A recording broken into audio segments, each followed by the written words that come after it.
think this is a yes or no question. Now, will you pledge to vote against every income tax increase and every hidden tax, such as those proposed in healthcare reform?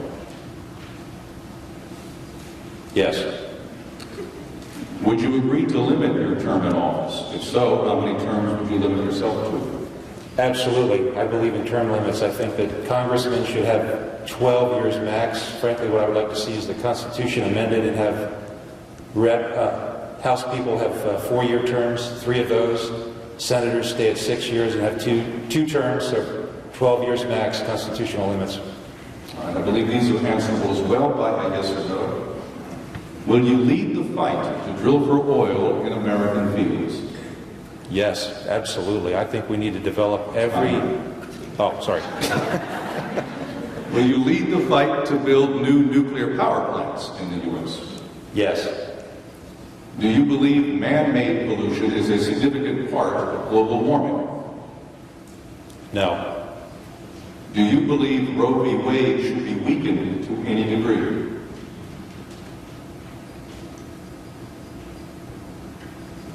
No. President Obama has directed federal authorities not to go after people who use marijuana for medicinal purposes in states that have authorized the use of medicinal marijuana. Do you agree with his order? Could you give me that one more time, sorry? Thanks. President Obama has directed federal authorities not to go after people who use marijuana for medicinal purposes in states that have authorized the use of medicinal marijuana. Do you agree with his order? Yes. Next question. You have 1 minute. Specifically, how do you propose we address the illegal alien problem in the United States? Well, first of all, I would vote no on blanket amnesty. Let me get to my notes here real quick. Oh, okay. My opinion, Mr. Murphy and the other liberals in Congress are going to seek to quickly naturalize tens of millions of new Democratic voters. The Democrats are saying to you that you do not matter. They want to secure their political power by elevating the rights of people who have violated our laws. Again, they care not about you. I would vote no on blanket amnesty to save the rights you deserve and the money you earned. Should illegal aliens have a path towards U.S. citizenship? If so, how? This is where my heart comes into it. I think of people who may have been in this country for 40 years as illegal immigrants. Can we just say to them, hey, we're going to treat you the same as somebody who's just crossed the border? Probably not.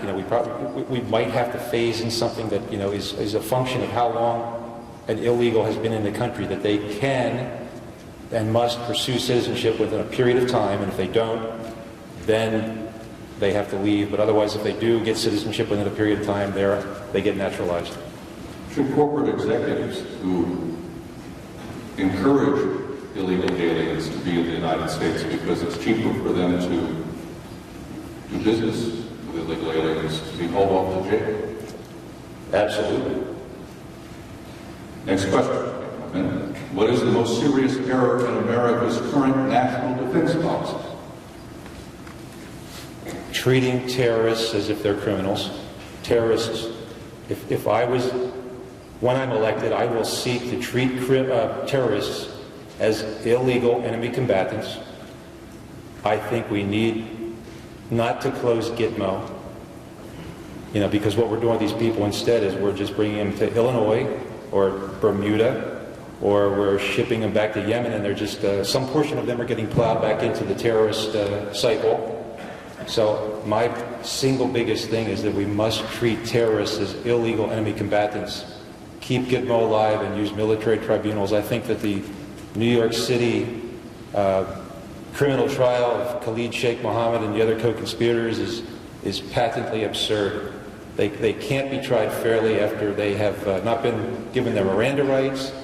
How do we introduce evidence, intelligence that we don't want the terrorists to find out about? And they've already been pronounced guilty by Obama, I believe President Obama, but certainly A.G. Holder has pronounced them guilty. Now, how can you have a fair trial when you've been pronounced guilty by the Attorney General of the United States? It's patently absurd. Would you authorize direct military action against Iran to prevent Iran from developing or obtaining nuclear weapons? That is a terrible question. I mean, no, sorry, not to you. I mean, that's a terrible question for anybody to have to face, because we cannot live in a world where Iran has nuclear weapons. Sorry.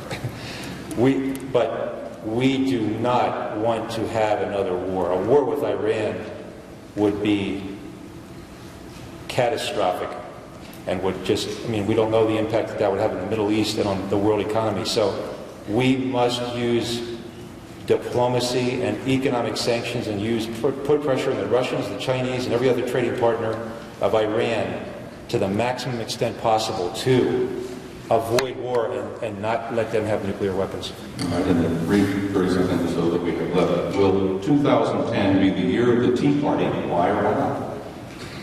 I think it will. This is, looking at the group out here, this is why. I mean, at the last midterm or, a couple years ago, I mean, this wouldn't have happened. People are concerned, and we all have a very strong right to be, because, I mean, we're terrified and afraid about our country and the path that it's going. We want freedoms. We want the free market. We want a government. We want a government operating under the Constitution. We don't want the government hijacking our Constitution and our traditional values and our traditional systems that have worked so well for this country. It is still and will remain the best country that the world has ever seen. Mr. Ira Hoffman, thank you, sir.